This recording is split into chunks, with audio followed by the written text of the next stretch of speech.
सुनिए, जो एब्सेंट है उनका बहुत जम से नुकसान होगा। तो ऑर्गेनिक केमिस्ट्री स्टार्ट करना है हमको, है ना। क्यों कह रहे हैं ऑर्गेनिक केमिस्ट्री? भाई इसमें तो आप कार्बन और उसके कंपाउंड की स्टडी करने वाले हैं, study of carbon and its compound. ठीक, तो ऑर्गेनिक में तो वही है, हमारे दिमाग में वही आता है, एल्केन, एल्कीन, एल्काइन, जो हमने कहीं 10th क्लास में थोड़ा बहुत पढ़ा हुआ है। तो क्वेश्चन अचानक से उठ गया कि इसको ऑर्गेनिक बोल क्यों रहे हैं। तो ऑर्गेनिक बोलने के पीछे एक रीजन ये आया कि इसमें है कार्बन। कौन है इसके अंदर? कार्बन।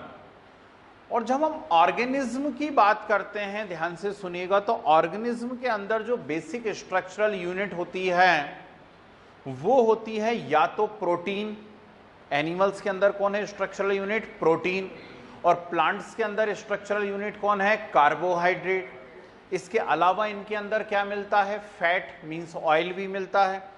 ये सारे के सारे कंपाउंड्स जो होते हैं ये किससे बने हुए होते हैं? कार्बन से बने हुए होते हैं।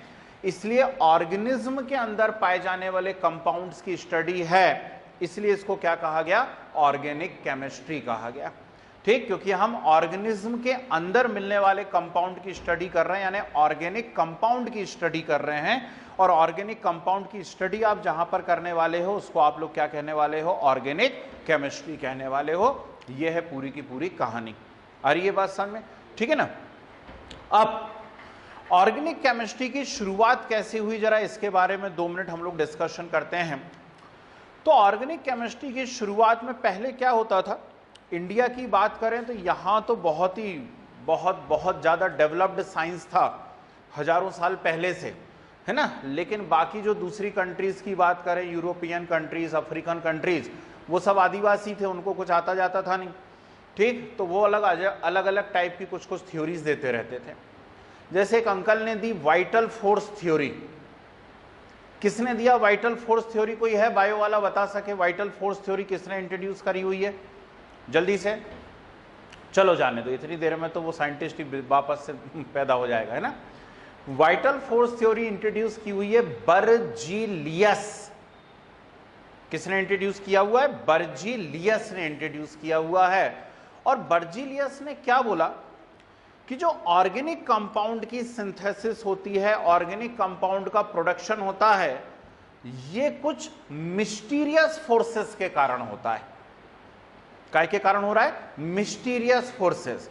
मतलब हम पहचान नहीं सकते कि वो कौन से फोर्स हैं, किसके कारण ऑर्गेनिक कंपाउंड यहां पर क्रिएट हो रहे हैं। कुछ तो ऐसे पगलेट टाइप के साइंटिस्ट हुआ करते थे। एक बोलता था, और बाकायदा प्रिंट है, बुक्स के अंदर दिया हुआ है, बायो की बुक्स के अंदर देखना, 11th वाले बच्चों को मिलेगा। वो बोलता था कि आप एक काम करिए, आप कोई भी बॉक्स ले लीजिए, उसके अंदर भूसा वूसा डाल दीजिए और अपने पुराने कपड़े डाल दीजिए, ठीक है, उसको बंद कर दीजिए बॉक्स को, तो उसके अंदर चूहे पैदा हो जाते हैं, है ना। तो उसको ये नहीं मालूम कि चूहा उस बॉक्स के अंदर घुस जाता है, वहां जाकर के बच्चे दे देता है। वो सोचता है भूसे और कपड़े मिला करके रख देते हैं तो चूहे पैदा हो जाते हैं। ऐसे साइंटिस्ट हुआ करते थे, सोच लो, इतने बड़े बड़े साइंटिस्ट थे वहां पुराने जमाने में, है ना। हमारे यहाँ तो खैर बहुत पहले से सारी की सारी बातें मालूम हुई थी। खैर, तो वाइटल फोर्स थ्योरी जो बर्जीलियस ने इंट्रोड्यूस करी, सिर्फ मैं इसलिए आपको इसका नाम बता रहा हूं बर्जीलियस का, क्योंकि कहीं कहीं एग्जाम में कई बार पूछ लेते हैं vital force theory introduce by, तो मालूम होना चाहिए किसने इंट्रोड्यूस करी हुई है? बर्जीलियस ने। अब इसका फेलियर कहां से चालू हुआ और ऑर्गेनिक केमिस्ट्री ओरिजिनेट कहां से हुई, इसके बारे में हम बात करते हैं। और यहां हमारे सामने सबसे पहले आता है वोहलर्स एक्सपेरिमेंट। ठीक, वोहलर ने क्या करा हुआ है? वोहलर्स एक्सपेरिमेंट क्या करा हुआ है वोहलर ने? ध्यान से सुनिए। इसने इनऑर्गेनिक कंपाउंड से ऑर्गेनिक कंपाउंड बनाया हुआ है। 3 बार बोलो, मनी मन में क्या बोला मैंने? वोहलर ने इनऑर्गेनिक कंपाउंड से क्या बनाया हुआ है? ऑर्गेनिक कंपाउंड बनाया हुआ है। कैसे बनाया हुआ है इनऑर्गेनिक से ऑर्गेनिक? तो उसने क्या किया, उसने लिया अमोनियम क्लोराइड और अमोनियम क्लोराइड की रिएक्शन करवाई पोटेशियम साइनेट से। तो जब अमोनियम क्लोराइड की पोटेशियम साइनेट से रिएक्शन हुई तो क्या बनेगा यहां पर? Ammonium cyanate plus KCl। बोलो हाँ, ठीक। क्या नाम है इसका? साइनाइड नहीं कहा मैंने क्या कहा? साइनेट। तो ये बना अमोनियम साइनेट और साथ में KCl, ठीक। ये जो अमोनियम साइनेट है, बहुत ध्यान से सुनिएगा, अमोनियम साइनेट एक इनऑर्गेनिक कंपाउंड होता है, ठीक है ना। अमोनियम साइनेट जो हमें यहां पर दिख रहा है, ये अमोनियम साइनेट एक इनऑर्गेनिक कंपाउंड होता है, ठीक। इस अमोनियम साइनेट को उन्होंने हीट किया, और जब अमोनियम साइनेट को हीट किया तो बिल्कुल गजब हो गया, क्रांति हो गई। मतलब विश्व में सब एक दूसरे को मारने लगे लोग देख करके। क्यों? क्योंकि क्या डिस्कवर हो गया यहां पर? NH2CO NH2। And what is the name of NH2CO NH2? Very good, क्या बताया इन्होंने? यूरिया। क्या है ये? यूरिया। नाम सुना है पहले कि नहीं सुना कभी? ठीक। और ये क्या है? एक ऑर्गेनिक कंपाउंड है। तो इस प्रकार से वोहलर अंकल ने प्रूफ किया कि मिस्टीरियस कोई फोर्स नहीं होते, सब फालतू की बातें हैं। एक्चुअली ऑर्गेनिक कंपाउंड को हम सर्टेन इनऑर्गेनिक कंपाउंड से भी प्रोड्यूस कर सकते हैं। उसने प्रूफ करके बताया कि अमोनियम साइनेट को यदि हीट किया जाए तो अमोनियम साइनेट की हीटिंग से किसका फॉर्मेशन हो जाता है? यूरिया का फॉर्मेशन हो जाता है। आई कुछ बात समझ में? ठीक है ना। तो ये है भैया हमारी ऑर्गेनिक केमिस्ट्री की शुरुआत, ठीक। तो पहले तो हम इसमें कुछ इंट्रोडक्टरी बातें लिखते हैं, उसके बाद में सीधे आपको पढ़ाना चालू करूंगा GOC, that is general organic chemistry. इस जनरल ऑर्गेनिक केमिस्ट्री में हम क्या क्या सीखने वाले हैं पहले ही ध्यान से सुन लीजिएगा। जनरल ऑर्गेनिक केमिस्ट्री में हम पहली जो बात सीखने वाले हैं अगले कुछ दिनों तक, वो रहेगा IUPAC नेमिंग। सुना है नाम IUPAC? ठीक है ना। तो IUPAC नेमिंग सीखेंगे हम लोग। IUPAC नेमिंग के बाद एक आइसोमेरिज्म नाम की कोई चीज होती है, उसे सीखेंगे आइसोमेरिज्म को। आइसोमेरिज्म के बाद जो है हम लोग, बहुत सारे इफेक्ट होते हैं। कोई इंडक्टिव इफेक्ट होता है, कोई मीजोमेरिक इफेक्ट होता है, कोई हाइपर कॉन्जुगेशन होता है, और रिएक्शन के बहुत सारे टाइप्स होते हैं। जैसे हम लोगों ने 10th क्लास में पढ़ा था ना, addition reaction, substitution reaction, elimination reaction. तो ऐसे यहां पर भी बहुत सारे टाइप होते हैं, addition reaction, substitution reaction, elimination reaction, rearrangement reaction. ये सब कुछ आपके टर्म 1 में आने वाला है। क्लियर है बात? ठीक। एक पेपर मैंने आप लोगों के साथ शेयर किया था नीट का, नीट 2021, अभी जो 2 दिन पहले संडे को पेपर हुआ है, वो मैंने असाइनमेंट में डाला हुआ था और आप लोगों से बोला था जरा इसको करके देखिएगा। मालूम नहीं कितनों ने देखा या नहीं देखा करके। तो अभी तक जो मैं इतना आपको 11th का पढ़ा चुका हूं, 50 क्वेश्चन आए केमिस्ट्री के, ध्यान से सुनना बात को। क्वेश्चन आए 50 केमिस्ट्री के। 12th वाले बच्चों को बिठाया सामने मैंने, है ना, कहीं ऑफलाइन भी बैच चल रहा है और बहुत बड़ा बैच है। उनको बुला लिया कि 11th की भी कॉपी लेके आओ, 12th की भी कॉपी लेके आओ, कॉपी खोल के बैठो। और कॉपी खोल करके बैठे और कॉपी में से क्वेश्चंस को मिलाया। 42 क्वेश्चंस आउट ऑफ 50 कॉपी में से एज इट इज थे। 50 में से 42 क्वेश्चंस आपकी कॉपी में से लिखे हुए आए हैं। और यदि आप लोगों को मैंने पेपर शेयर करा है, जितनी केमिस्ट्री अभी तक पढ़ाई है उतने में से चेक करोगे तो आपको 9 क्वेश्चंस मिलेंगे, है ना। 9 क्वेश्चंस आपको मिल जाएंगे जो अभी तक आपने पढ़ा उसमें से सीधे सीधे, है ना। कैसे मजे की बात है। जब मैं आप लोगों को फ्रीक्वेंसी वगैरह पढ़ा रहा था स्ट्रक्चर ऑफ एटम में, तो फ्रीक्वेंसी वेवलेंथ पढ़ाया था, रिलेशन लिखा था न्यू इक्वल टू C/λ वगैरह। उस समय क्वेश्चन मैंने करवाया कि भोपाल विविध भारती स्टेशन इतनी इतनी फ्रीक्वेंसी पे टेलीकास्ट करता है ना, बताओ इसकी वेवलेंथ कितनी होगी और कितने दूर में उतनी डिस्टेंस तक पहुंचेगा। सेम क्वेश्चन आया। मैंने आप लोगों को आइसो इलेक्ट्रॉनिक पढ़ाया, एटॉमिक स्ट्रक्चर उठा करके देखना, क्वेश्चन आया। ठीक। रेडॉक्स के अंदर क्वेश्चन आया हुआ है ना। मतलब जितनी बातें अभी तक, हाइब्रिडाइजेशन 2 क्वेश्चन है भाई, VSE PR के ऊपर 2 क्वेश्चन है, ठीक है ना। तो जितना मोस्ट इंपॉर्टेंट लगवाए भैया, अभी तक आप जो पढ़ चुके हो 9 क्वेश्चन तो आपकी कॉपी में से आए। अब जरा फुर्सत मिले तो कॉपी चेक करिएगा, है ना। तो इसलिए यदि मैं चीख रहा हूं कि वाइटल फोर्स थ्योरी और उसके साइंटिस्ट का नाम इंपॉर्टेंट है, तो समझ जाना वाइटल फोर्स थ्योरी और उसके साइंटिस्ट का नाम इंपॉर्टेंट है। वोहलर एक्सपेरिमेंट इंपॉर्टेंट है, मतलब इंपॉर्टेंट है। क्लियर है बात? तो चलिए कुछ पहले छोटे मोटे नोट्स बनाते हैं, फिर आगे की बात करेंगे हम लोग। चैप्टर का नाम आप तो डाल लीजिए पहली फुर्सत में, कोई दिक्कत नहीं है, जीओसी। जीओसी में सब कुछ आ जाएगा, आईयूपीएसी, आइसोमेरिज्म और सब कुछ। General organic chemistry, GOC.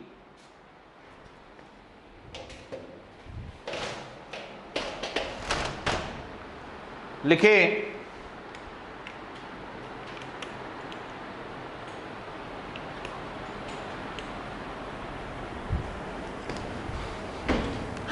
लिखे organism consist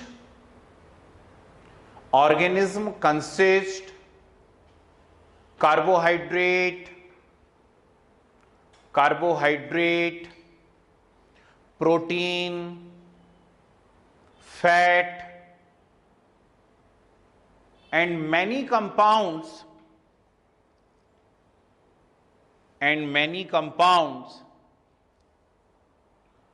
which are made up of carbon,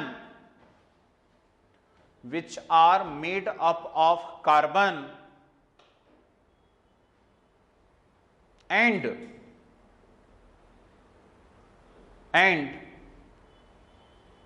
originate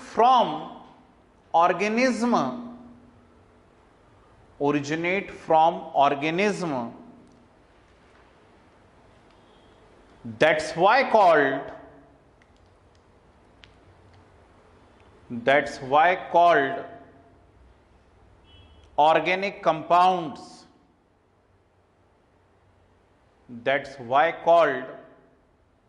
organic compounds.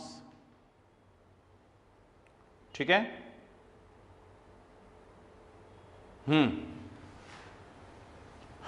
Arrow का साइन बना के लिखिए। मैनी थ्योरीज आर अटैच, बस उसके बाद बोला many theories are attached with the origin of organic compounds,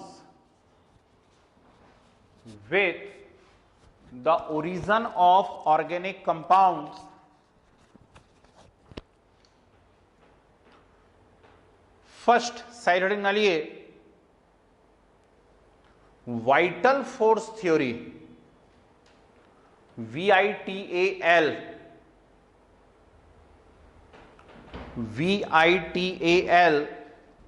vital force theory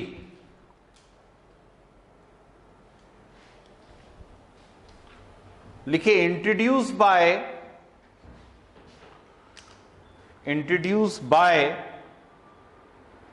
Berzelius,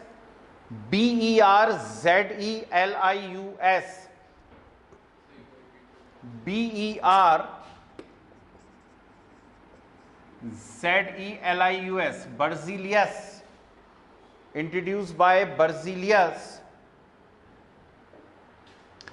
and according to this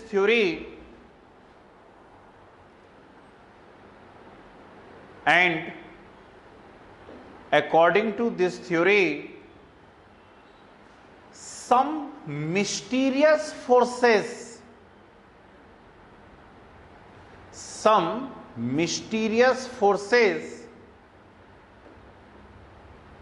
are responsible for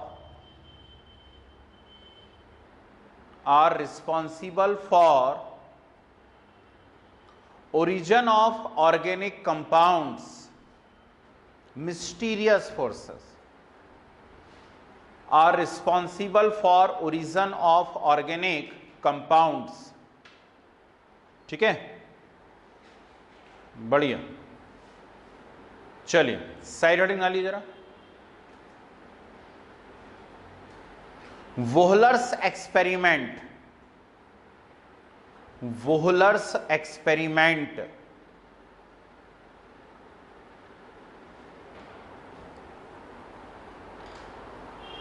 लिखिए, Wohler first proved that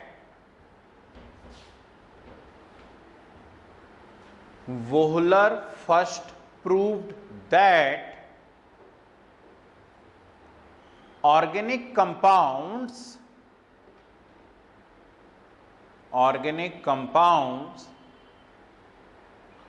can also produced by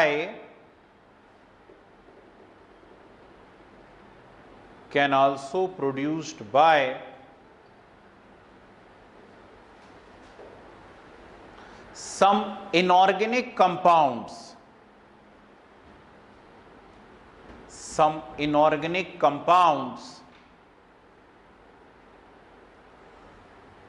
full stop करके आगे लिखिए, he discovered urea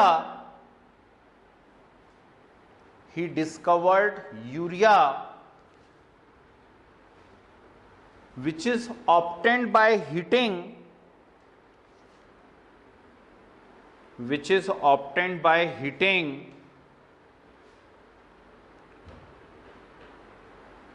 ammonium cyanate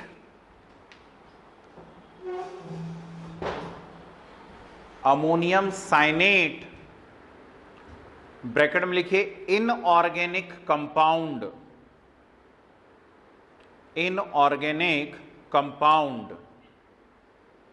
obtained by heating ammonium cyanate, bracket में लिखिए inorganic compound. और urea कैसा compound है?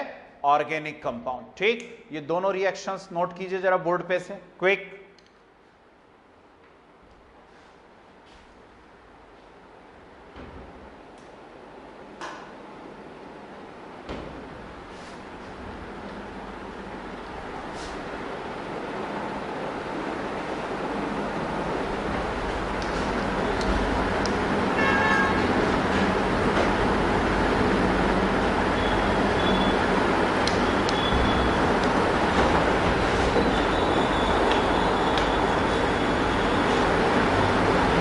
ध्यान रखना भाई, अमोनियम साइनेट का फॉर्मूला बहुत पूछा जाता है।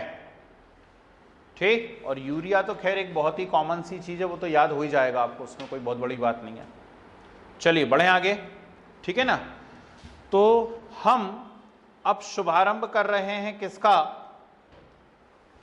इन कंपाउंड्स का, जो जो आपको यहां पर डिस्कस करने हैं। ठीक, मतलब हमें सबसे पहले पढ़ना है हाइड्रोकार्बन। तो पहली जो बात हम लोग आज डिस्कस करेंगे वो रहेगी हाइड्रोकार्बन। ठीक, दिख रहा है यहां पर, साफ दिख रहा है भाई, कुछ दिक्कत तो नहीं हो रही है ना? आज क्या वो रूम चेंज हो गया अचानक से, तो ये कुछ रिफ्लेक्शन वगैरह सेट हो नहीं पा रहे। बोर्ड आप लोगों को दिख रहा है सभी को क्लियर एकदम ना? ठीक, चलिए तो बोर्ड पे रहें और बहुत ध्यान से कंसेप्ट को सुने, मैं क्या सिखाने जा रहा हूं। ऑर्गेनिक केमिस्ट्री में आपको कंसेप्ट सीखना है और बॉन्डिंग पे थोड़ी सी मेहनत करना है। यदि आपको बॉन्ड्स अच्छे से बनाते आते हैं सारे के सारे, तो आप कभी गलतियां करोगे नहीं। 90% बच्चों को बॉन्ड ही समझ नहीं बैठते, तो इसलिए उनको ऑर्गेनिक हार्ड लगने लगती है। लेकिन आपको मैं बता दूं पहली आपकी जानकारी के लिए कि फिजिकल केमिस्ट्री के कंपेयर में आपको ऑर्गेनिक ज्यादा इजी पड़ेगी। बस शर्त एक ही है कि बिना एब्सेंट हुए रेगुलर क्लास अटेंड करते रहें। समझ गए बात को? ठीक है ना? तो ऑर्गेनिक केमिस्ट्री बन जाएगी बेटा। और एक क्लास भी बंक मारी और फिर वो पूरी ऑर्गेनिक ही बंक मार जाएगी, मैं नहीं जानता, है ना? तो इनकेस हो भी जाते हैं, कई लोग तो इसी दम पे ही गायब रहते हैं कि चलो वीडियो तो मिल ही जाएगा, कोई दिक्कत ही नहीं है ना? सुनिए ध्यान से। तो मैंने आपको वैसे केमिकल बॉन्डिंग में भी एक ट्रिक सिखाई हुई थी, लेकिन वापस से हमें उसका रिपीटेशन करना पड़ेगा। उसके बाद हम हाइड्रोकार्बन के बारे में बातें करेंगे। क्या बताया था मैंने आपको केमिकल बॉन्डिंग में कि आज के बाद कहीं भी हमें यदि कार्बन नजर आ जाए, आज के बाद कहीं भी हमको यदि कार्बन नजर आ जाता है, तो कार्बन से नंबर ऑफ बॉन्ड्स कितने होने चाहिए? 4, न कम न ज्यादा। ठीक है ना? बस एक आइसोसाइनाइड करके कोई चीज बनेगी, वो एक अलग बात है। नहीं तो किसी भी कंपाउंड में, ऑर्गेनिक का कोई सा भी कंपाउंड आप पढ़ते हैं, कार्बन से कितने बॉन्ड आपको दिखने चाहिए? 4 बॉन्ड्स दिखने चाहिए। क्लियर है बात सभी को? कोई दिक्कत तो नहीं? कहीं कहीं पे C पॉजिटिव बन जाता है, तो कहीं कहीं पर C के ऊपर पॉजिटिव चार्ज आ सकता है। यदि C के ऊपर पॉजिटिव चार्ज आ रहा है तो फिर इससे 3 बॉन्ड अलाउड हैं, ठीक है ना। C पॉजिटिव यदि है तो आप 3 बॉन्ड बना सकते हैं, लेकिन यदि C अकेला दिख रहा है तो फिर 4 बॉन्ड ही होने चाहिए। C पॉजिटिव से कितने बॉन्ड बनाएंगे आप? 3 बॉन्ड्स बनाएंगे। क्लियर? कार्बन के अलावा दूसरी जो सबसे ज्यादा चीज आती है ऑर्गेनिक केमिस्ट्री में वो होती है हाइड्रोजन। तो इसमें कोई बात ही नहीं है कि हाइड्रोजन से हमेशा कितना बॉन्ड होना चाहिए? 1 बॉन्ड होना चाहिए, ना कम ना ज्यादा। ठीक। तीसरी सबसे ज्यादा जो चीज आती है ऑर्गेनिक केमिस्ट्री में वो होती है ऑक्सीजन। तो ऑक्सीजन से हमेशा कितने बॉन्ड्स होने चाहिए? 2 बॉन्ड्स होने चाहिए। ऑक्सीजन से कितने बॉन्ड होने चाहिए? 2। पर यदि मान लीजिए ऑक्सीजन की बजाय आपको O पॉजिटिव आ जाए, क्या लिखा हुआ है कहीं पर? O positive. यदि O पॉजिटिव लिखा हुआ है तो इससे कितने बॉन्ड्स होते हैं? 3 बॉन्ड्स होते हैं। O यदि है तो उससे 2 बॉन्ड होते हैं, और O पॉजिटिव यदि है तो उससे कितने बॉन्ड्स होते हैं? 3 बॉन्ड्स होते हैं। कोई दिक्कत इसके अंदर नहीं? पक्का है? ठीक है ना। फिर आगे बात करते हैं, जरा ध्यान से सुनिएगा। यदि मान लीजिए हमें, यहां बताऊं, आप लोग ऐसे ही लिखना पूरा एक ऑर्डर में, है ना। यदि मान लीजिए हमें नाइट्रोजन आ जाता है कहीं पर, तो नाइट्रोजन से कितने बॉन्ड होते हैं? जल्दी बताइए। 3। नाइट्रोजन से 3 बॉन्ड्स होते हैं। और नाइट्रोजन की जगह यदि N पॉजिटिव आ जाए तो कितने बॉन्ड होंगे? 4। N पॉजिटिव से 4 बॉन्ड्स होंगे। नाइट्रोजन से 3 बॉन्ड रहेंगे, कोवैलेंट बॉन्ड की बात कर रहा हूं, है ना। और N पॉजिटिव से कितने बॉन्ड रहेंगे? 4 बॉन्ड्स रहेंगे। फास्फोरस जनरली आएगा नहीं कहीं पर भी, है ना। और फास्फोरस आएगा भी तो फॉस्फेट वगैरह के फॉर्म में आता है, तो एक अलग कंसेप्ट हो जाएगा। हमें तो वो उन एलिमेंट्स की बात कर रहे हैं जो आएंगे, कॉमनली आते रहते हैं। ठीक। फ्लोरीन बहुत रेयरली आएगा, लेकिन फ्लोरीन कहीं भी आएगा तो उससे 1 बॉन्ड ही रहेगा। Chlorine, bromine, iodine, chlorine, bromine, iodine से भी 1 कोवैलेंट बॉन्ड ही रहेगा, ठीक है ना। पर यदि मान लीजिए कहीं पर Cl पॉजिटिव आ जाता है ना, Br पॉजिटिव, I पॉजिटिव के तो कम कंपाउंड्स होते हैं, पर यदि Cl पॉजिटिव आपके सामने आ जाता है तो बोलो Cl पॉजिटिव से कितने बॉन्ड बनाओगे? जल्दी बनाओ। 2 बॉन्ड्स। Cl पॉजिटिव से कितने बॉन्ड्स बनेंगे? 2 बॉन्ड्स बनेंगे। Is it clear? समझ में आ रही इतनी बातें? दिक्कत तो नहीं इसके अंदर, ठीक है ना। रेयरली कभी कभी ऑक्सीजन को डिस्प्लेस करके सल्फर आ जाता है। ऑक्सीजन को डिस्प्लेस करके कौन आ जाता है? सल्फर आ जाता है। तो यदि सल्फर आ जाए कहीं पर तो उससे कितने बॉन्ड होने चाहिए? 2 बॉन्ड्स होने चाहिए। अब वो इनऑर्गेनिक वाला कंसेप्ट मत लगा देना कि सल्फर से 4 भी हो सकते हैं, 6 भी हो सकते हैं। यहां ऑर्गेनिक में जो सल्फर आता है, ऑर्गेनिक वाले सल्फर से 2 बॉन्ड्स ही होते हैं। समझ गए बात को? ठीक। तो ये तो पहले इनिशिएट हुआ कि कोई भी आपको एलिमेंट्स आएंगे यदि ऑर्गेनिक केमिस्ट्री में, तो उनसे नंबर ऑफ बॉन्ड्स कितने होने चाहिए, ठीक है ना। लिखो इस बात को स्पेशल पॉइंट करके, स्पेशल पॉइंट करके लिखिए इस बात को। Number of bonds from, number of bonds from different elements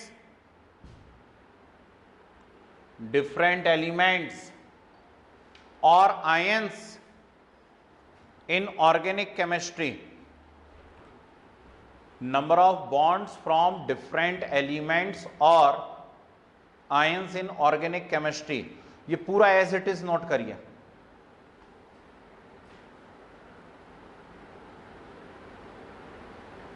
बिल्कुल 0 से पढ़ेंगे भाई, हर एक बात को ध्यान रखना, और जितना मैक्सिमम पॉसिबल लेवल हो सकता है वहां तक जाएंगे।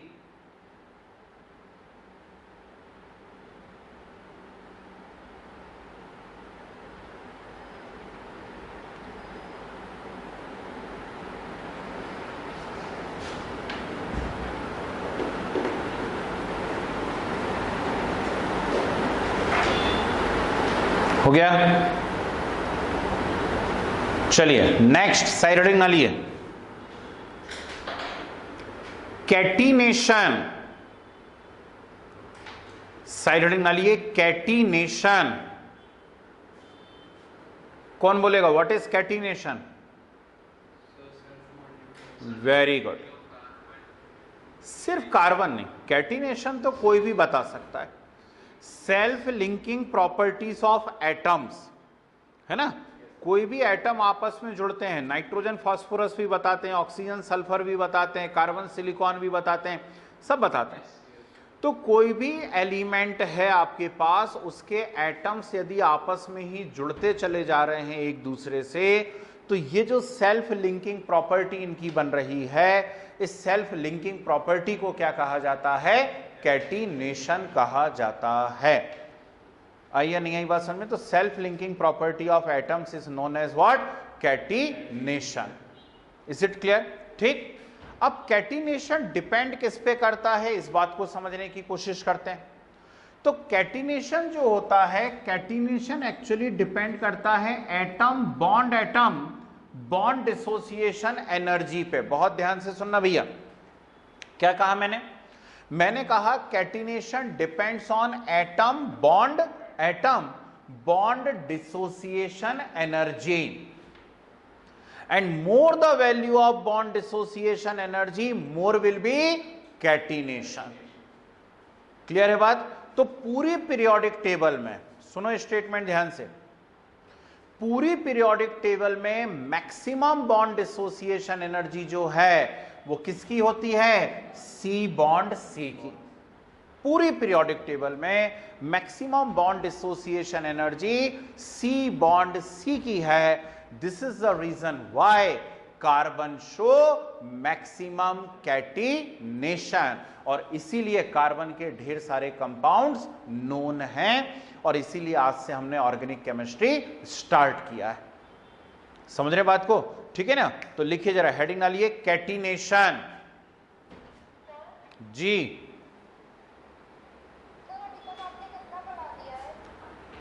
एक पेज छोड़ दीजिए, 1-1.5 पेज छोड़ दो। जी बिल्कुल, हेडिंग डालो आप, तो यहीं से शुरुआत करो। कैटिनेशन लिखो, self linking property of atoms, self linking properties of atoms is known as catenation. Self linking properties of atoms is known as catenation. Arrow बना के लिखिए, arrow. Catenation depends on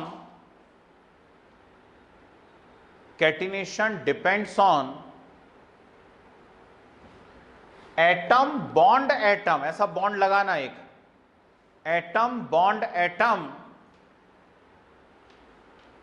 bond dissociation energy, atom bond atom bond dissociation energy and it is maximum for carbon, it is maximum for carbon in periodic table,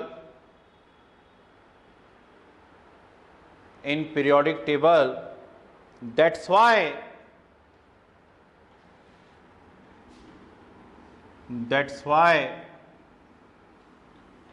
carbon show maximum catenation,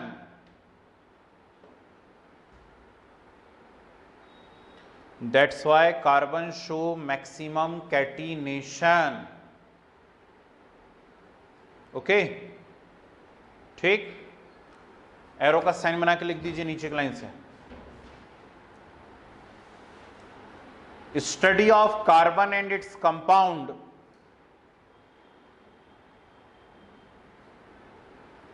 is organic chemistry। Study of carbon and its compounds is organic chemistry। तो finally organic chemistry क्या है? Carbon और उसके compounds की study है, उसको हम organic chemistry कह रहे हैं। ठीक है ना? चलो भाई, अब जरा बोर्ड पे देखो, ये सब तो ऐसी बेसिक और इंट्रोडक्टरी बातें थी। एक्चुअल आपकी यूनिट अब स्टार्ट होगी। ठीक है ना? तो आपकी यूनिट जो है अब स्टार्ट होने वाली है। ठीक, क्या करेंगे इस यूनिट के अंदर, ध्यान से सुनिए। तो सबसे पहली जो हम लोग यहां पर बात डिस्कस करने वाले हैं वो है हाइड्रोकार्बन। मैं बार बार बोल रहा हूं भाई, बहुत बहुत डीप में हर बात को मैं पढ़ाने वाला हूं, क्योंकि बात 11th 12th के एग्जाम की नहीं है। वो तो आपने एडमिशन ले लिया सीबीएसई में, मतलब आप पास हो गए 11th भी और 12th भी, बात उसकी नहीं। बात 12th के बाद की है ना? कोई ना कोई हमने कॉम्पिटिटिव एग्जाम दिया, कॉलेज में एडमिशन लिया, वहां आपको केमिस्ट्री आ गया, है ना? तो आप सबसे ज्यादा जो फंसा हुआ महसूस करेंगे वो ऑर्गेनिक में ही करेंगे। नीट का पेपर उठा करके देख लो, मैक्सिमम क्वेश्चंस जो है वो ऑर्गेनिक में से ही आए।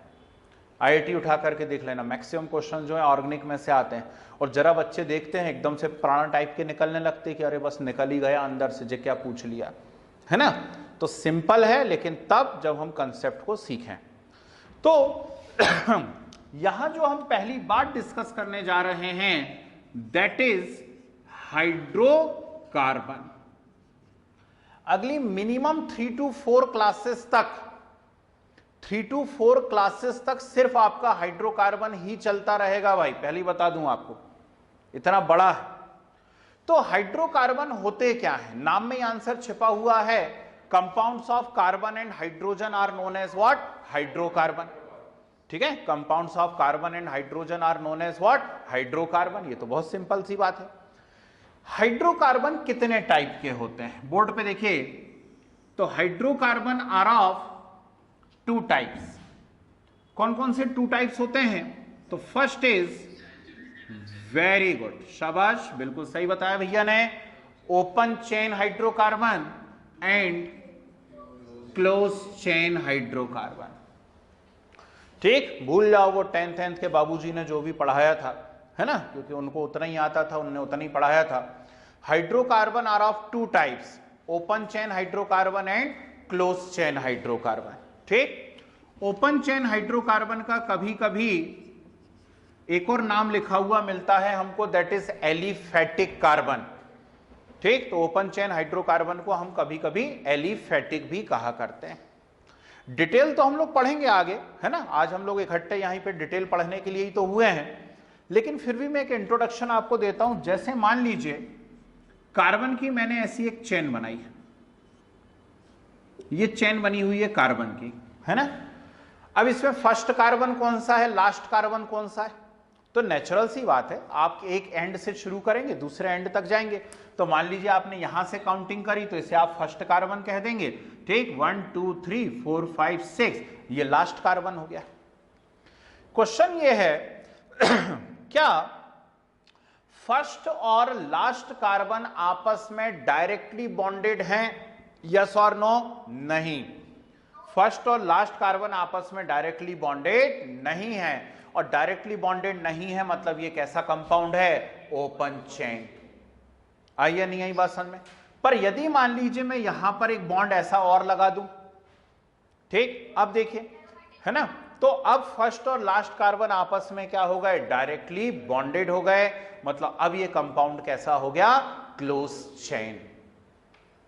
समझे ओपन चेन और क्लोज चेन में क्या डिफरेंस होता है? ये डिफरेंस होता है। ठीक है, नाउ ओपन चेन कंपाउंड्स और aliphatic compound further classified into 2 categories.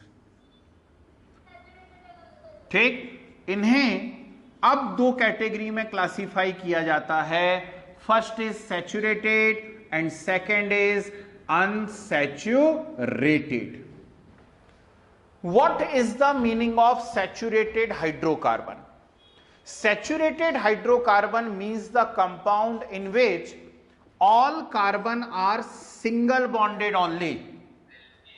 ठीक है, saturated hydrocarbon means the hydrocarbon in which all carbons are single bonded only. सभी कार्बन के बीच में सिंगल सिंगल सिंगल सिंगल है, तो उन्हें क्या कहा जाता है? सैचुरेटेड कहा जाता है। ठीक, but when 2 or more carbon are double and triple bonded, minimum 2 के बीच में तो होना ही चाहिए, तो 2 or more carbon are double and triple bonded, then it is known as what? Unsaturated। कोई दिक्कत? पक्का? ठीक है ना? तो सब सिंगल बॉन्डेड है तो सैचुरेटेड है, और 2 या 2 से ज्यादा के बीच में डबल या ट्रिपल बॉन्ड है तो वो कैसा है? अनसैचुरेटेड। क्लियर?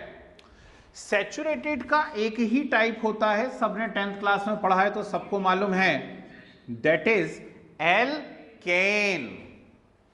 क्या होता है? एल्केन। और एल्केन जो होते हैं हमने पढ़ा हुआ है, इनका जनरल फार्मूला होता है CnH2n+2।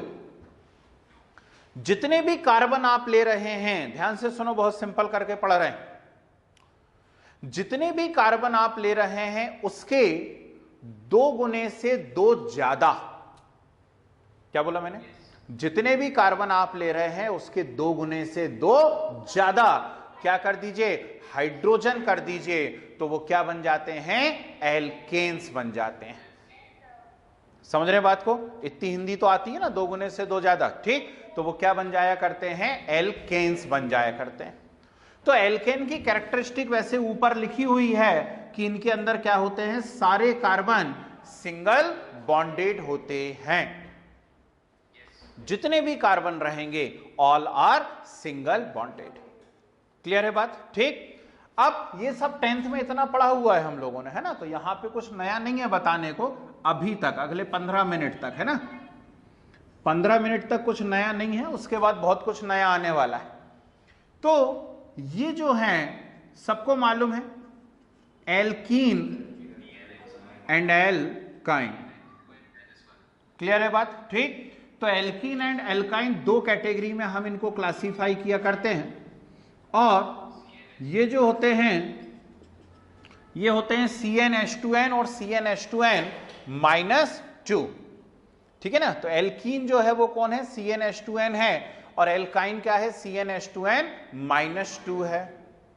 आ रही है बात समझ में? ठीक। एल्कीन के अंदर क्या होता है? C double bond C। Any 2 carbon are double bonded, सब नहीं, any 2 carbon are double bonded. More than 2 रहेंगे तो आप उसको पॉलीएल्कीन कहोगे।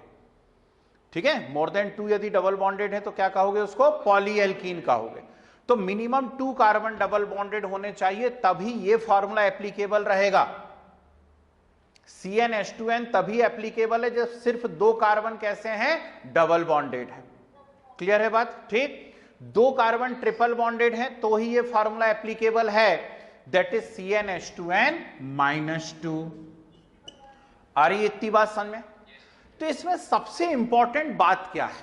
मालूम नहीं आप लोगों ने उस पर ध्यान दिया या नहीं दिया। सबसे इंपॉर्टेंट बात है इनका सफिक्स। सबसे इंपॉर्टेंट बात है इनका सफिक्स। ठीक। एल्क जो है हम सीखेंगे, है ना, आज तो बस इंट्रोडक्टरी क्लास है, तो हम सीखेंगे कि वर्ड रूट क्या होता है, प्राइमरी सफिक्स क्या होता है, सेकेंडरी सफिक्स क्या होता है। ठीक। तो वर्ड रूट में मैं बहुत सारी बातें आपको सिखाऊंगा, meth, eth, prop, but, pent, hex, hep, टॉक, नॉन, डेक। ये सब क्या है? ये सब एल्क हैं। क्या है ये सब? एल्क। और इनके पीछे ये जो लगे हुए ये इनके प्राइमरी सफिक्स हैं, एन, इन, आइन। इनमें गलती नहीं होना। ठीक। आप फिजिकल केमिस्ट्री में कुछ भी करते रहिए, किसी की स्पेलिंग कुछ भी लिखते रहिए, निमोनिया एन से कर दीजिए, कोई फर्क नहीं पड़ता है, मतलब समझ में आना चाहिए कि क्या लिखा हुआ है आपने। ठीक। इनऑर्गेनिक में आप कुछ भी करते रहिए, ट्राइटियम की स्पेलिंग कुछ भी लिखिए, उनको कोई फर्क नहीं पड़ता, ड्यूटेरियम की स्पेलिंग कुछ भी लिख दीजिए।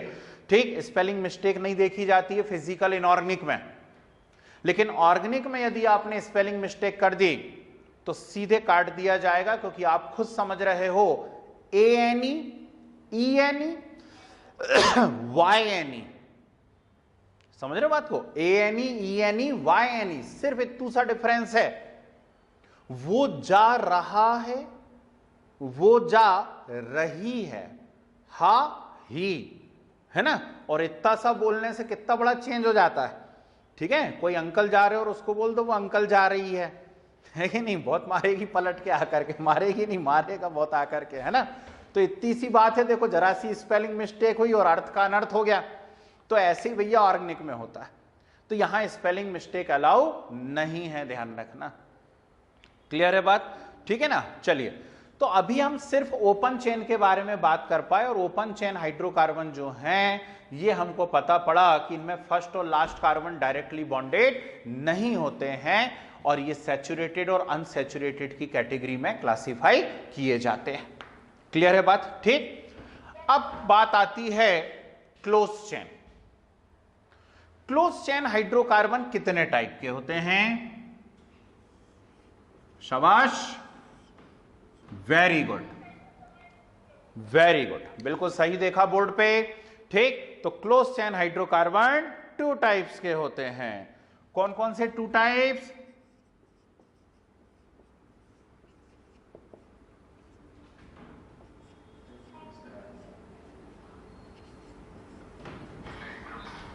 Homocyclic and heterocyclic.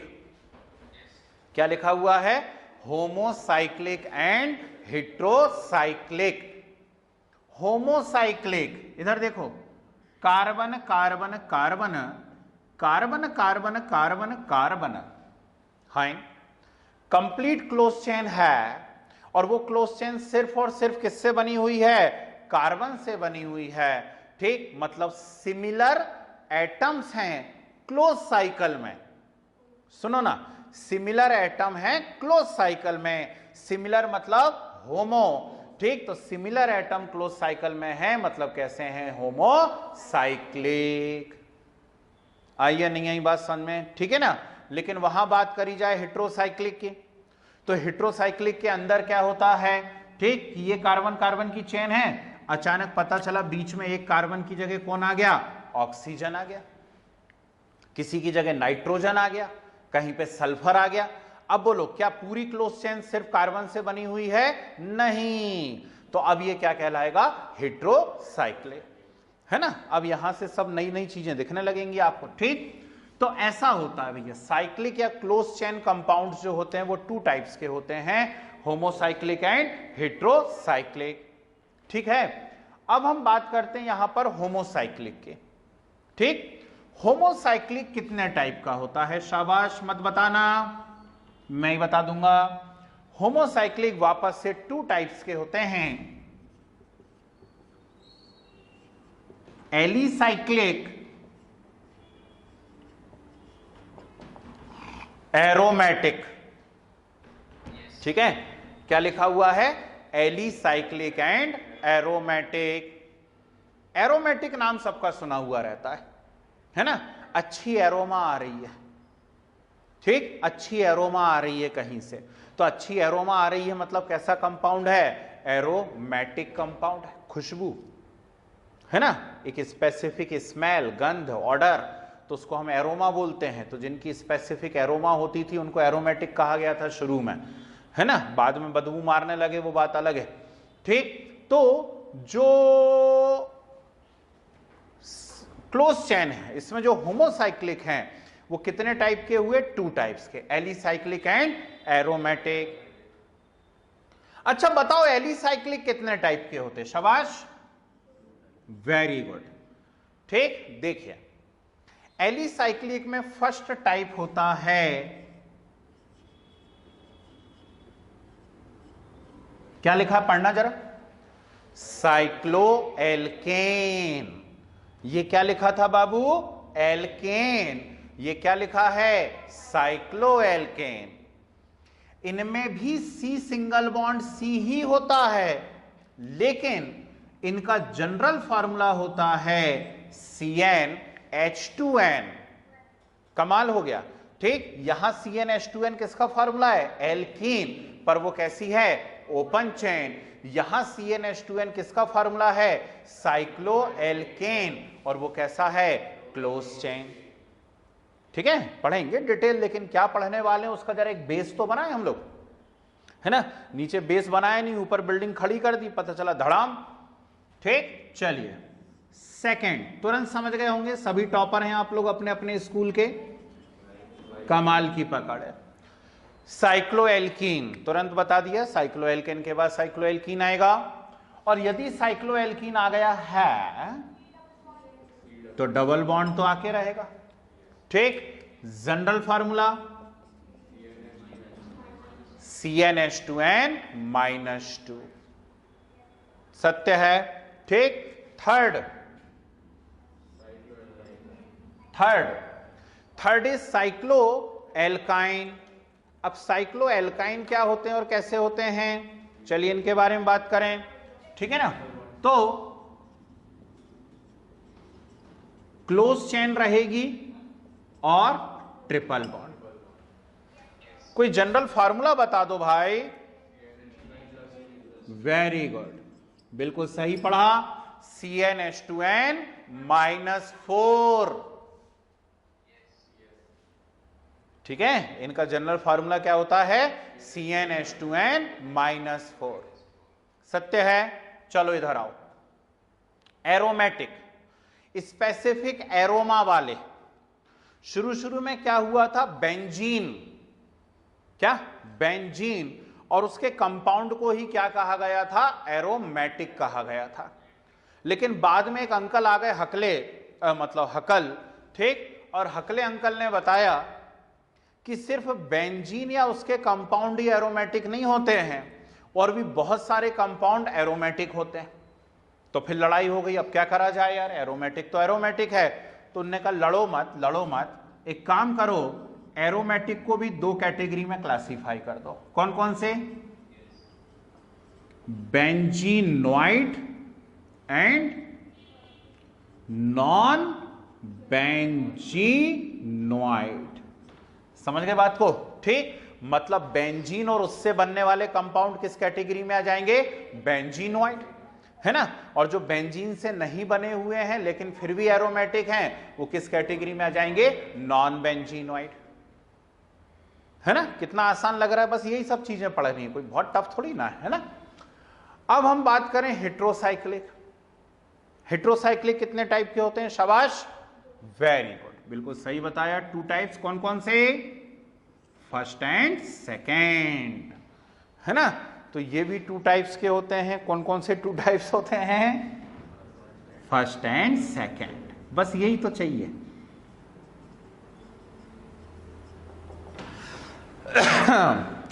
Alicyclic and aromatic.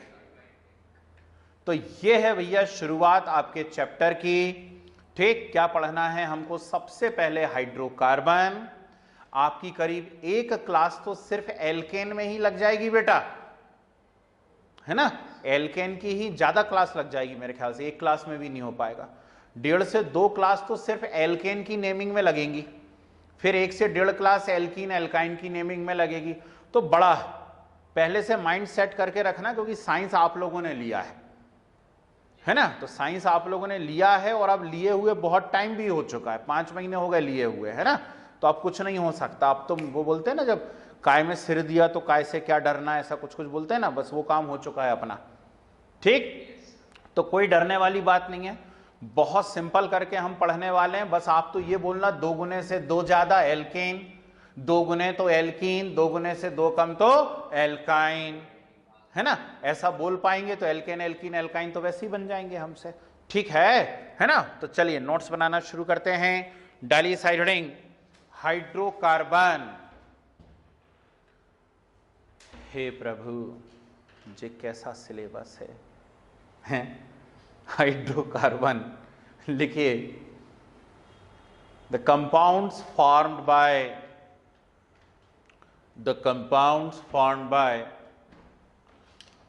carbon and hydrogen only,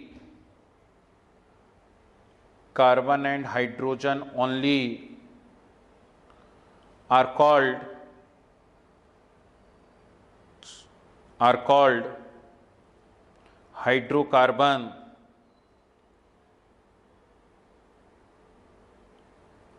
are called hydrocarbon.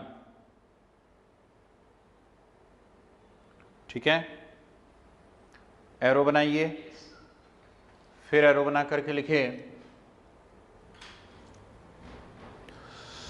these are of two types, these are of two types। First heading डालिए open chain hydrocarbon, open chain hydrocarbon.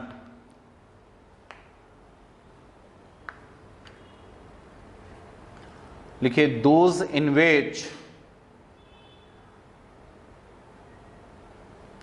Those in which first and last carbon, first and last carbon are not bonded directly, first and last carbon are not bonded directly। ठीक है, also called aliphatic compounds, fat से derived करे गए थे सबसे पहले, इसलिए इनको एलिफेटिक भी कहा गया था। also known as aliphatic compounds। Okay, फिर हेडिंग डालिए close chain hydrocarbon, close chain hydrocarbon. लिखिए those in which, those in which first and last carbon are bonded directly, first and last carbon are bonded directly।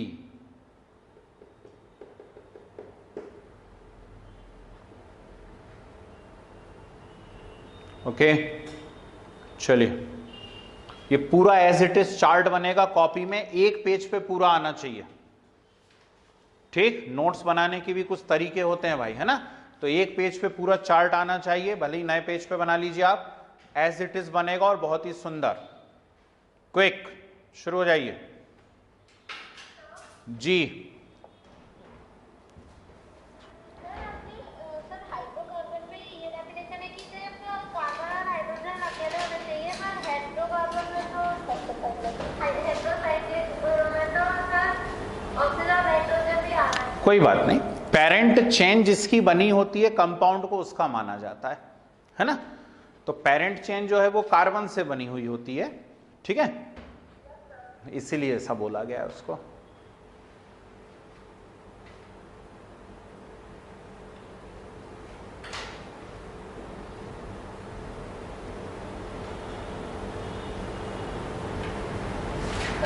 Ji sir heterocyclic में से ये जो दो types है इनके नहीं होते और सबसे भी नहीं नहीं, अब ठीक है, इतना ही पर्याप्त है।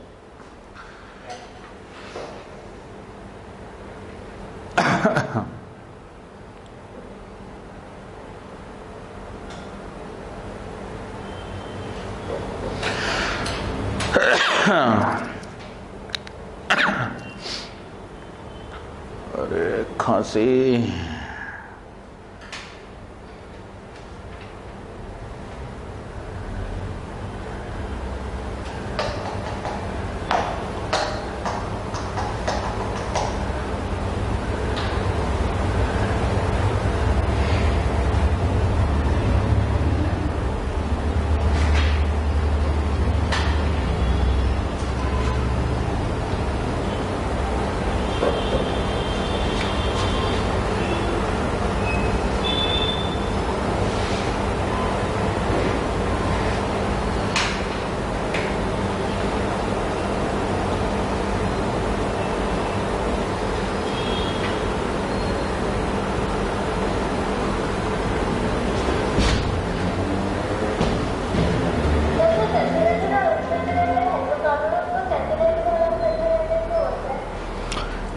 सैचुरेटेड इसलिए बोलते क्योंकि उसमें किसी और के जुड़ने की पॉसिबिलिटी नहीं है, और अनसैचुरेटेड इसलिए बोलते क्योंकि उसमें कुछ दूसरी चीजें आकर के ऐड हो सकती हैं, है ना, इसलिए उनको अनसैचुरेटेड कहते हैं।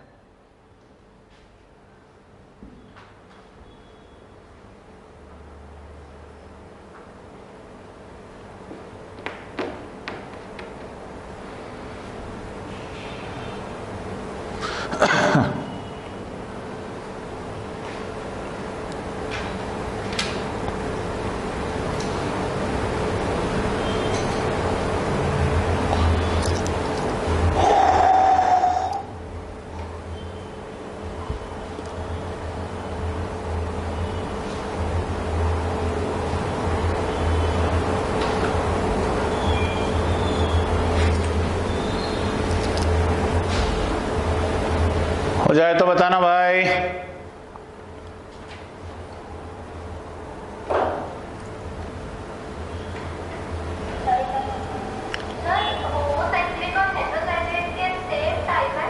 जी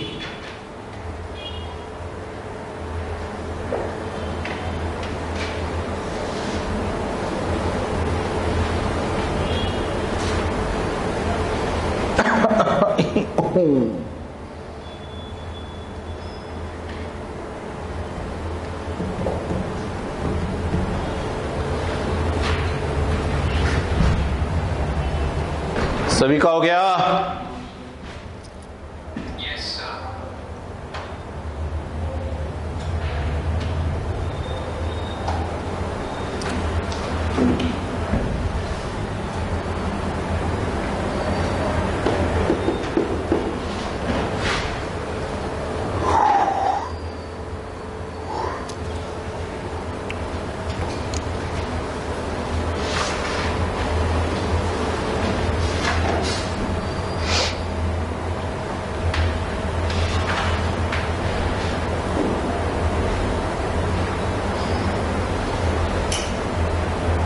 चलो बढ़े। यस। अब सुनिए ध्यान से, हमें आज बेसिक इंट्रोडक्शन करना है एल्केन, एल्कीन और एल्काइन का, ठीक है। सिर्फ बेसिक इंट्रोडक्शन करेंगे और फिर नेमिंग और इनके स्ट्रक्चर हम एक साथ सीखेंगे, वो पूरा एक क्लास के अंदर आना चाहिए, ठीक है ना। तो क्योंकि आधा इधर आधा उधर फिर मजा नहीं आता चीजों में, तो हाँ जी लिख रहे हैं ना, लिख रहे ठीक। तो चलिए शुरू करते हैं। डाइसाइडरिंग ओपन चेन हाइड्रोकार्बन, साइडरिंग लो वापस से, open chain hydrocarbon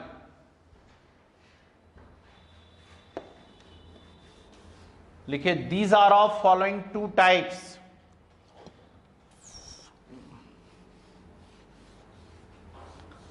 these are of following two types.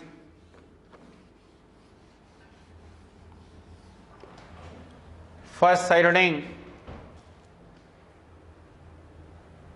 saturated hydrocarbon, saturated hydrocarbon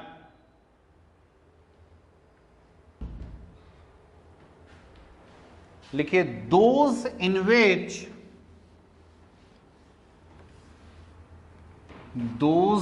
which all carbon are single bonded, those in which all carbon are single bonded are called saturated, are called saturated. Example, alkanes, example alkanes। फिर heading लिए unsaturated hydrocarbon,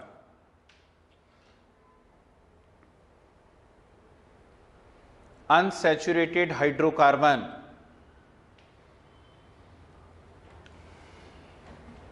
लिखिए those in which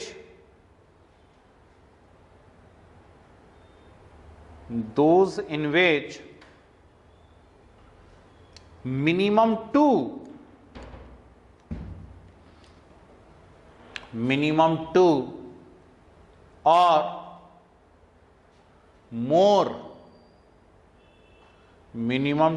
or more carbon are double or triple bonded.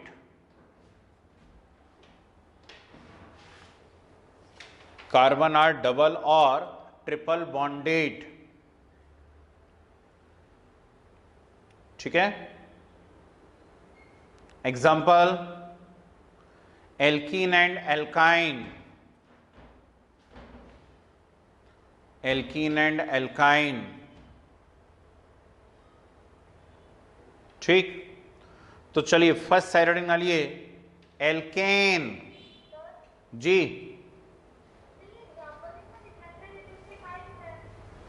लिख लो ना, type लिख लो आप, उसमें क्या दिक्कत है। चलिए फर्स्ट हेडिंग डालिए एल्केन, एल्केन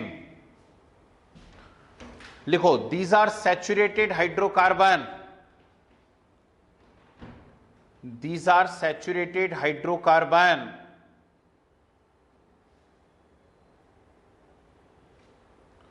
फिर एरो बना के लिखिए नीचे की लाइन से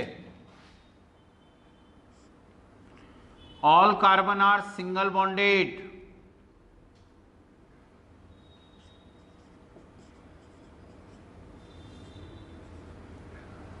all carbon are single bonded। फिर एरो जनरल फार्मूला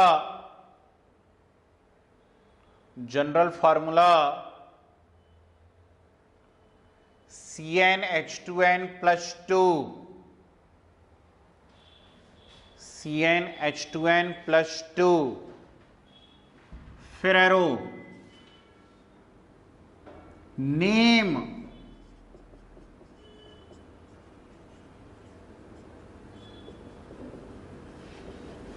नेम तो नेम में लिखो ऐसा alk plus ane equal to alkane. These are saturated hydrocarbon.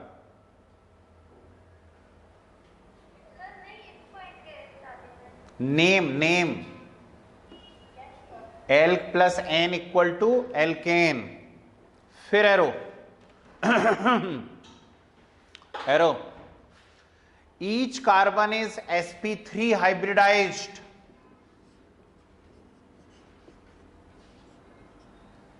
each carbon is sp3 hybridized। फिर एरो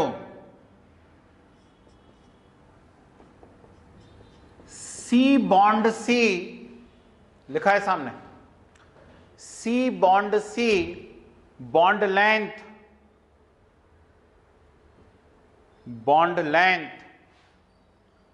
1.54 एंगस्ट्रॉम, 1.54 एंगस्ट्रॉम। ओके, फिर arrow C bond energy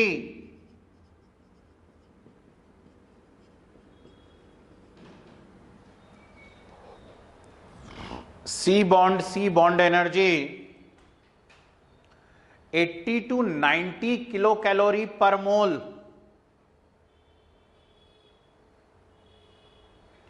80 to 90 kilo calorie per mole. Okay, फिर arrow C bond H bond length C bond H bond length 1.112 angstrom, 1.112 angstrom है ना। और फिर arrow बना के लिखिए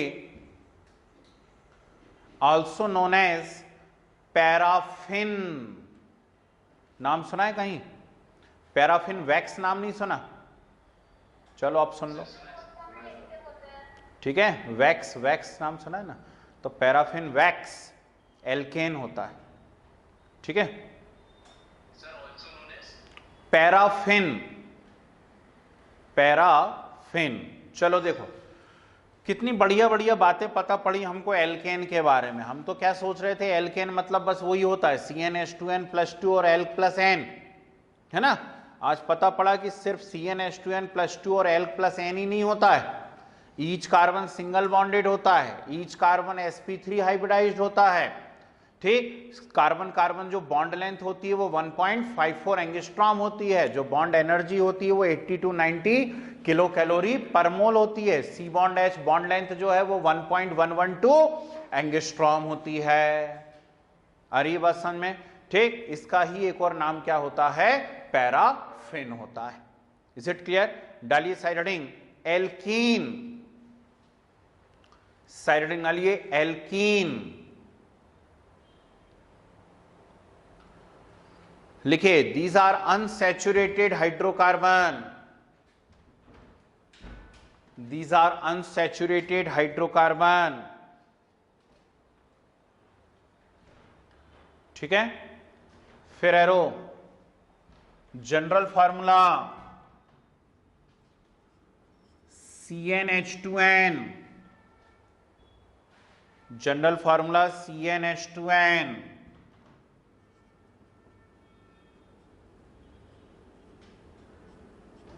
name alk plus ene equal to alkene, name है alk plus ene equal to alkene, ठीक है। Alk plus ene equal to alkene. फिर arrow any two carbon are double bonded, any two carbon are double bonded,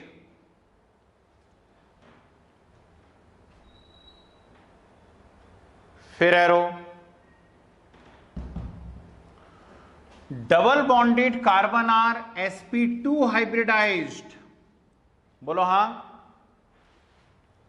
double bonded carbon are sp2 hybridised.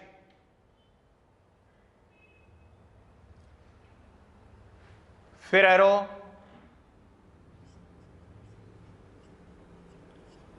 C double bond C bond length, C double bond C bond length 1.34 angstrom, 1.34 angstrom, है ना मजेदार बात। फिर arrow C double bond C bond energy 122 से 164, 122 से 164 kilo calorie per मोल, ठीक है। फिर arrow C bond H bond length, C bond H bond length कितने, C bond H bond length 1.103 angstrom, 1.103 angstrom. एक एक बात और लिखो, sp3 में यदि थोड़ी सी जगह हो आपके पास, एक लाइन चाहिए बस, एक लाइन, है ना, आजू बाजू भी कहीं लिख सकते हो, ठीक। तो sp3 में एक बात और लिख लो, क्या लिखोगे ध्यान से सुनना, s कैरेक्टर, sp3 में लिखिए s कैरेक्टर 25%, sp3 में लिखिए s कैरेक्टर 25%। क्या लिखा, इसमें एस कैरेक्टर 25%। एस कैरेक्टर का मतलब क्या है भाई, sp3 हाइब्रिडाइजेशन है, तो sp3 हाइब्रिडाइजेशन है तो s 1 पार्ट है और p3 पार्ट है, तो टोटल यदि 100 पार्ट हैं तो उसमें s का कंट्रीब्यूशन कितना हुआ 25%। ठीक है ना, यहां पर लिखिए s कैरेक्टर 33.3%, नीचे लिख लो ना एरो बना के, वो काम की चीज है भाई, इंपॉर्टेंट बात है वो। s character 33.3%। ओके, चलिए लास्ट साइड लिए एल्काइन, लास्ट साइड लिए एल्काइन, लिखे these are also unsaturated hydrocarbon.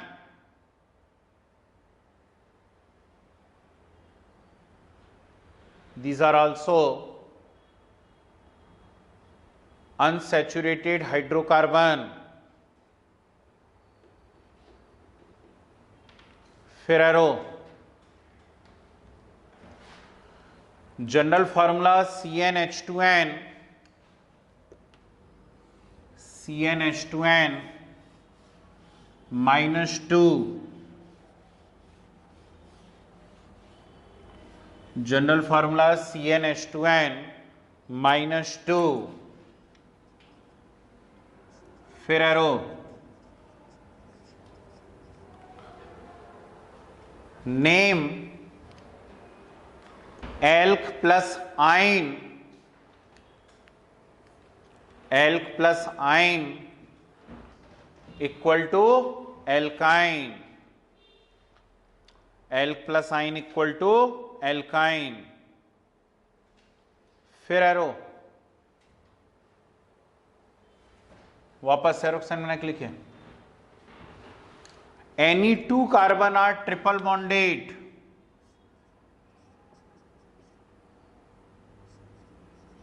Ni2 carbon are triple bonded. ठीक है, फिर arrow, triple bonded carbon are triple bonded carbon are sp hybridized, sp hybridized. ठीक है, फिर एरो, यहीं लिख लो चाहो तो s कैरेक्टर 50%, s कैरेक्टर 50%। फिर arrow, C triple bond C bond length, C triple bond C bond length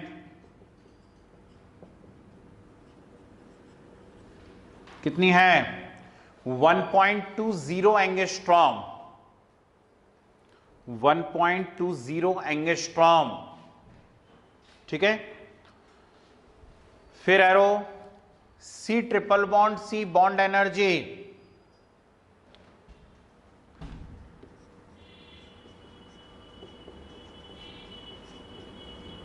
C triple bond C bond energy 123 से 199 kilo calorie per मोल, 123 से 199 किलो कैलोरी पर मोल। फिर एरो, ऑल्सो नोन एज, नहीं कुछ नहीं, ये लिखो पहले, C bond H bond length 1.08 angstrom, 1.08 angstrom. कुछ नहीं, नोन कुछ नहीं। एल्केन को पैराफिन बोलते हैं, एल्कीन को ओलिफिन बोलते हैं, इनको कुछ नहीं बोलते हैं। ठीक, इनको एल्काइन ही बोलते हैं, है ना। तो ये हुआ जनरल इंट्रोडक्शन अभी सिर्फ एल्केन, एल्कीन और एल्काइंस का, है ना। इसके अंदर ढेर सारे क्वेश्चंस छिपे हुए हैं बेटा, याद रखना इनको। ठीक है, 11th का एग्जाम आने वाला है, तो 11th के एग्जाम के अंदर क्या देंगे आपको, कोई भी ऐसी चेन दे देंगे, ऐसी कोई भी चेन दे दी, आपसे कहेगा बताओ इसका यूपीएससी नेम क्या है ना, वो सट से बन जाएगा। मैं अभी ट्रिक सिखाने वाला हूं नेक्स्ट क्लास में आप लोगों को, ये मुश्किल से आपको 2 सेकंड लगेंगे, आप इसका नाम बता दोगे, है ना। लेकिन हम 11th के अलावा किसी एग्जाम की बात कर रहे हैं, ठीक, तो वहां पे इनमें से भी क्वेश्चंस बनते हैं, है ना, सिर्फ IUPAC नहीं बनता है। क्लियर है बात, ठीक। तो इसको बस यहां पे रखे रहने दीजिए, लिखे रहने दीजिए। अब नेक्स्ट क्लास में हम क्या करने वाले हैं अभी से बता देता हूं। नेक्स्ट क्लास में हम लोग पढ़ने वाले हैं एल्केन की नेमिंग, ठीक, पूरे। वैसे तो 8 to 9 रूल्स होते हैं, लेकिन हर रूल के ऊपर 4-4, 5-5 एग्जाम्पल्स होते हैं। तो आप समझ सकते हैं एल्केन में कितना बड़ा उसका एक क्लासिफिकेशन बनने वाला है ना। तो नेक्स्ट क्लास में हम एल्केन की नेमिंग पढ़ने वाले हैं, पहले ही माइंड सेट के साथ आना है आपको। क्लियर है बात, ठीक। तो इसको अब हम यहां पर रोकते हैं, आगे का नेक्स्ट क्लास में डिस्कस करेंगे, ठीक है ना। चलिए।